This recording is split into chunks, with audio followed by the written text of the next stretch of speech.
যুক্তরাজ্যের লন্ডনে বাংলাদেশের অন্তর্বর্তী সরকারের তথ্য ও সম্প্রচার উপদেষ্টা মাহফুজ আলমের ওপর একদল আওয়ামী লীগ নেতাকর্মী ন্যাক্কারজনক হামলার চেষ্টার ঘটনা ঘটিয়েছে।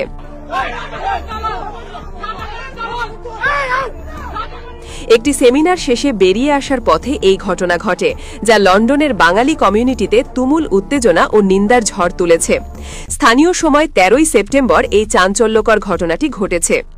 ড মোহাম্মদ ইউনুসের নেতৃত্বে গঠিত অন্তর্বর্তী সরকারের অন্যতম উপদেষ্টা মাহফুজ আলম শুক্রবার লন্ডনে দুটি অনুষ্ঠানে যোগ দেন। তার প্রথম কর্মসূচিটি ছিল বিকেল ৪টায় বিশ্বখ্যাত ইউনিভার্সিটি অফ লন্ডনের school of African and Oriental স্টাডিজে। বাংলাদেশে ঐতিহাসিক গণ অভ্যুত্থানের বর্ষপূর্তি উপলক্ষে সোয়াস এবং বাংলাদেশ হাইকমিশন যৌথভাবে এই সেমিনারের আয়োজন করে, যা ছিল মূলত বাংলাদেশের গণতান্ত্রিক নবযাত্রা নিয়ে একটি গুরুত্বপূর্ণ আলোচনা। কিন্তু এই একাডেমিক আয়োজনকেই লক্ষ্যবস্তুতে পরিণত করে ক্ষমতাচ্যুত আওয়ামী লীগের সমর্থকরা। উপদেষ্টা মাহফুজ আলম অনুষ্ঠানস্থলে পৌঁছানোর আগেই সোয়াস ক্যাম্পাসের সামনে ১৮-২০ জন আওয়ামী লীগ কর্মী জড়ো হয়। বাংলাদেশে যাদের রাজনৈতিক কার্যক্রম বর্তমানে স্থগিত এবং শীর্ষ নেতারা ভারতে পলাতক, তাদের এই অনুসারীরা বিদেশ বিভুঁয়ে অন্তর্বর্তী সরকারের বিরুদ্ধে স্লোগান দিয়ে পরিবেশ উত্তপ্ত করার চেষ্টা করে। সম্ভাব্য সংঘাতের আশঙ্কায় সোয়াস কর্তৃপক্ষের অনুরোধে লন্ডন মেট্রোপলিটন পুলিশ আগে থেকেই কঠোর নিরাপত্তা বলয় তৈরি করে, ফলে উপদেষ্টার গাড়ি নির্বিঘ্নে ক্যাম্পাসে প্রবেশ করতে সক্ষম হয়। কিন্তু সরাসরি বাধা দিতে ব্যর্থ হয়ে দুষ্কৃতিকারীরা ভিন্ন পথ নেয়। উপদেষ্টা ও হাইকমিশনের কর্মকর্তারা সেমিনারে প্রবেশের পরপরই পার্কিংয়ে থাকা তাদের গাড়ির ওপর অতর্কিতে ডিম নিক্ষেপ করে। এই ঘটনা প্রমাণ করে হামলাটি ছিল পূর্ব পরিকল্পিত এবং তাদের মূল উদ্দেশ্য ছিল বিশৃঙ্খলা সৃষ্টি করা। সেমিনার শেষে উপদেষ্টা মাহফুজ আলম এবং হাইকমিশনের কর্মকর্তারা একাধিক গাড়ির বহরে করে ক্যাম্পাস ত্যাগ করেন। পুলিশি নিরাপত্তায় তাদের প্রস্থান নির্বিঘ্ন হলেও আসল নাটকীয়তা মঞ্চস্থ হয় এর পরেই। উপদেষ্টার গাড়িবহর চলে যাওয়ার পর হাইকমিশনের দুটি খালি গাড়ি বেরিয়ে আসার সময় ঘটে সেই নজিরবিহীন ঘটনা।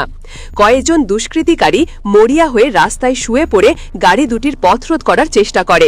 লন্ডনের ব্যস্ত রাস্তায় ক্ষমতাচ্যুত একটি দলের কর্মীদের এহেন কর্মকাণ্ড ছিল রাজনৈতিক দেউলিয়াপনার এক চরম নিদর্শন। একই সময়ে তাদের অন্য সহযোগীরা খালি গাড়ি দুটি লক্ষ্য করে আবারও ডিম নিক্ষেপ করতে থাকে।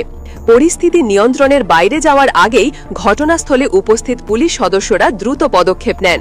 যারা রাস্তায় শুয়ে প্রতিবন্ধকতা সৃষ্টি করেছিল, পুলিশ তাদের সরিয়ে দিয়ে যান চলাচল স্বাভাবিক করে এবং গাড়ি দুটিকে নিরাপদে যেতে সাহায্য করে। এই ন্যাক্কারজনক ঘটনার পরেও উপদেষ্টা মাহফুজ আলম তার কর্মসূচিতে অবিচল থাকেন। তিনি সন্ধ্যা ৭:৩০টায় বাংলাদেশ হাইকমিশনে আয়োজিত একটি মতবিনিময় সভায় যোগ দেন, যেখানে বিভিন্ন রাজনৈতিক দলের প্রতিনিধি, ছাত্র ও সাংবাদিকরা উপস্থিত ছিলেন। যুক্তরাজ্যের বাংলাদেশ হাইকমিশন এই কাপুরুষোচিত হামলার তীব্র নিন্দা জানিয়েছে। বিশ্লেষকরা মনে করছেন, দেশে রাজনৈতিকভাবে বিচ্ছিন্ন এবং নেতৃত্বহীন হয়ে পড়া আওয়ামী লীগের সমর্থকরা বিদেশে এ ধরনের কর্মকাণ্ডের মাধ্যমে নিজেদের অস্তিত্ব জানান দেওয়ার মরিয়া চেষ্টা চালাচ্ছে। যে দলটি একসময় রাষ্ট্রযন্ত্রকে ব্যবহার করে ভিন্নমত দমন করত, তাদের কর্মীরা আজ বিদেশের মাটিতে রাস্তায় শুয়ে এমন ন্যাক্কারজনক প্রতিবাদ করে নিজেদের রাজনৈতিক দেউলিয়াত্বই প্রকাশ করল।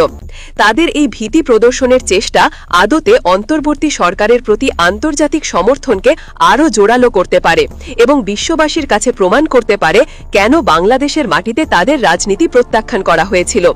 এই ঘটনা প্রমাণ করল ক্ষমতা হারানোর যন্ত্রণা দলটির কর্মীদের কতটা হিংসাত্মক এবং বিচক্ষণতা বর্জিত করে তুলেছে।